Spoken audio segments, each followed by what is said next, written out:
El siguiente trabajo forma parte de las evidencias de aprendizaje de la Unidad 3 del curso de Contexto Socioeconómico de México de la Universidad Abierta de Distancia de México y se llama Vinculación del modelo neoliberal con el fenómeno globalizador. El neoliberalismo ha resultado ser un fracaso como modelo político, económico y sociocultural, con la promesa de que el sector privado corregiría los errores y limitaciones de los modelos con intervención estatal. El neoliberalismo se consolidó en gran parte del planeta. Sin embargo, ha quedado claro que existe la necesidad de dicha intervención en las relaciones socioeconómicas para frenar la ambición desenfrenada de los más acaudalados y poderosos. Se afirmaba que el neoliberalismo, con su enfoque en eficiencias, era un gran impulsor del progreso. Sin embargo, en cambio, se ha convertido en un creador de víctimas.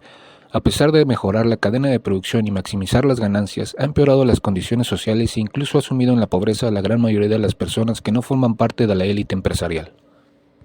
Por otro lado, parece que la globalización, estrechamente relacionada con el neoliberalismo, en lugar de ser la esperada consecuencia de la madurez de las relaciones sociales del ser humano, es producto de su gran mezquindad. En vez de promover valores como el respeto, la alteridad y la humildad, fomenta antivalores como el clasismo, el elitismo e incluso el racismo. En el siguiente trabajo se expondrán las políticas económicas e implicaciones del modelo neoliberal y las características y consecuencias de la globalización en México.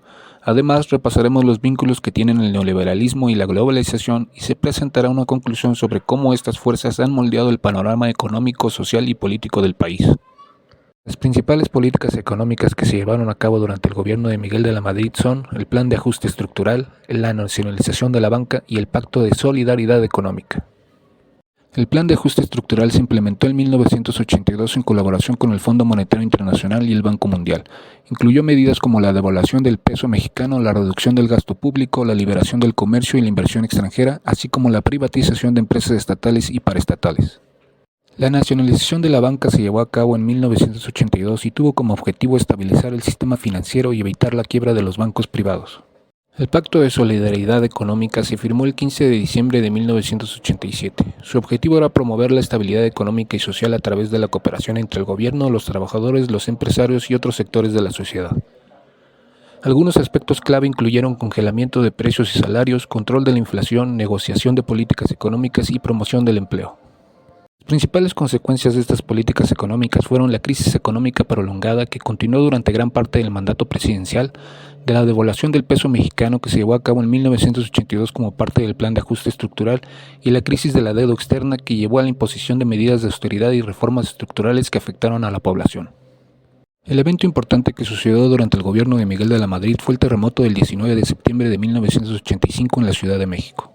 El terremoto, que tuvo una magnitud de aproximadamente 8.1 en la escala de Richter, causó enormes daños en la Ciudad de México, incluyendo la destrucción de edificios, la pérdida de vidas humanas y la interrupción de servicios básicos como el suministro de agua y electricidad. Además, acrecentó la crisis económica preexistente. La respuesta inicial al desastre fue ampliamente criticada por su lentitud y falta de coordinación, lo que generó descontento entre la población y planteó preguntas sobre la capacidad del gobierno para manejar situaciones de crisis. Sin embargo, el terremoto también condujo a un aumento en la solidaridad y la cooperación entre los mexicanos, así como una mayor conciencia sobre la importancia de la preparación para desastres naturales. Las principales políticas económicas que se llevaron a cabo durante el gobierno de Carlos Salinas de Gortari fueron la privatización y apertura económica, el plan de rescate económico y las reformas estructurales. Como parte de la privatización y apertura económica, se puede decir que se implementó la venta de numerosas empresas estatales en sectores como la siderurgia, la petroquímica, las telecomunicaciones y la banca, con el objetivo de promover la eficiencia y la competencia de la economía mexicana. Además, se redujeron las barreras comerciales y se promovió la liberación del comercio y la inversión extranjera, incluida la firma del Tratado de Libre Comercio de América del Norte con Estados Unidos y Canadá en 1992. El plan de rescate económico incluyó medidas como la reestructuración de la deuda externa, el control de la inflación, la liberación del tipo de cambio y la promoción de la inversión extranjera.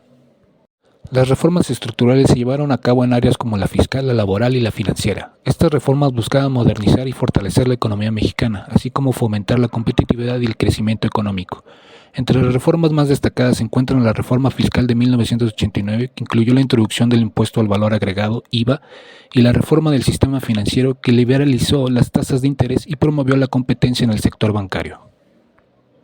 Las principales consecuencias de estas políticas económicas fueron la desigualdad y concentración de la riqueza en pocas manos, la crisis económica y financiera de 1994 llamada el error de diciembre y el aumento de la deuda externa. El evento importante que sucedió durante el gobierno de Carlos Salinas de Gortari fue el levantamiento armado del Ejército Zapatista de Liberación Nacional (EZLN). Este levantamiento ocurrió el 1 de enero de 1994 en el estado de Chiapas. Fue una rebelión de indígenas y campesinos en contra de las condiciones de marginación, pobreza y falta de reconocimiento de sus derechos en México. Demandaba reformas democráticas, justicia social y derechos para los pueblos indígenas. Este levantamiento tomó por sorpresa al gobierno mexicano y tuvo repercusiones a nivel nacional e internacional, llamando la atención sobre los problemas sociales y políticos en el país. Aunque el conflicto armado fue breve, condujo un proceso de diálogo y negociación que eventualmente resultó en acuerdos para abordar algunas de las demandas del EZLN, aunque muchos de los problemas subyacentes siguen presentes hoy en día. Por otro lado, las principales políticas económicas que se implementaron durante el gobierno de Ernesto Zedillo fueron otro programa de ajuste estructural, la creación del Instituto para la Protección al Ahorro Bancario (IPAB) y la política de regulación y liberación comercial.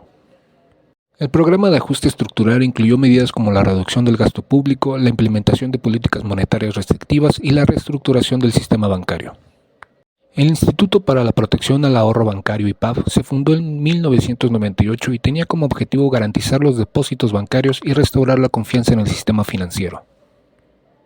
La política de desregulación y liberación comercial continuó con las políticas de apertura económica iniciadas en administraciones anteriores. Esto incluyó la reducción de aranceles y barreras comerciales, así como la promoción de la inversión extranjera para fomentar la competitividad y la integración de México en la economía global. Las principales consecuencias de estas políticas económicas fueron un aumento considerable de la deuda externa, una exacerbación de la desigualdad económica y social e impacto ambiental y de recursos naturales. El evento importante que sucedió durante el gobierno de Ernesto Zedillo fue la celebración de las elecciones presidenciales del 2000. Estas marcaron un hito histórico en México al representar la primera alternancia en el poder después de más de 70 años de dominio del Partido Revolucionario Institucional (PRI). En estas elecciones, Vicente Fox, candidato del Partido Acción Nacional, ganó la presidencia poniendo fin a décadas de gobierno priista en México. La victoria de Fox fue un acontecimiento significativo que reflejó el crecimiento de la oposición política en el país y el deseo de cambio por parte de la sociedad mexicana. Si bien el proceso de globalización en México comenzó con la conquista y con la revolución, se puede decir que se exacerbó gracias a la crisis económica de 1982, la incorporación a la economía global y la expansión de las telecomunicaciones. Dentro de sus características encontramos apertura económica, desarrollo industrial, inversión extranjera directa, cambio cultural e influencia de los gremios internacionales como el Banco Mundial y el Fondo Monetario Internacional. Las consecuencias incluyen crecimiento económico, modernización tecnológica, impacto en el empleo, desigualdad económica, diferencia salarial regional, migración, impacto ambiental y dependencia económica. Las ventajas de la globalización podrían ser una mayor competitividad internacional y la llegada de empresas extranjeras. No obstante, las desventajas podrían incluir desempleo, precarización laboral y salarios bajos, desigualdad económica, impacto ambiental y homogeneización cultural. Conforme a lo anterior, podemos encontrar ciertos vínculos entre la globalización y el neoliberalismo, los cuales son: desregulación y apertura de mercados. El neoliberalismo promueve la liberación de los mercados, lo que implica reducir las regulaciones estatales sobre la economía y fomentar la competencia. Este proceso de desregulación ha facilitado la globalización al permitir libre circulación de bienes, servicios, capitales y mano de obra a través de las fronteras nacionales. Privatización y liberación de mercados. El neoliberalismo aboga por la privatización de empresas estatales y servicios públicos, así como por la liberación de sectores clave de la economía. Esta liberación ha permitido la expansión de empresas multinacionales y la creación de cadenas de suministro globales, lo que ha contribuido significativamente a la globalización económica. Y por último, difusión de ideologías y valores. Tanto la globalización como el neoliberalismo han promovido la difusión de ideologías y valores asociados con el libre mercado y la democracia liberal. Esto incluye la promoción de la liberación económica, la apertura de mercados y la reducción del papel del Estado en la economía. Por lo tanto, el neoliberalismo resultó ser igual de desastroso en México como en la mayoría de países donde se implementó. En el caso específico de México, las políticas neoliberales, que incluyeron la privatización de empresas estatales, la apertura económica y la reducción del gasto público, contribuyeron a un aumento de la desigualdad económica, el estancamiento de los salarios, la erosión de los servicios públicos y la vulnerabilidad frente a crisis financieras internacionales. Además, el neoliberalismo en México se asoció con la concentración del poder económico en manos de unas pocas élites empresariales, la pérdida de empleos formales y la precarización del mercado laboral, así como la degradación del medio ambiente debido a la explotación no regulada de recursos naturales. Estas políticas también han generado protestas y movimientos sociales que buscan resistir y revertir los efectos negativos del neoliberalismo en el país.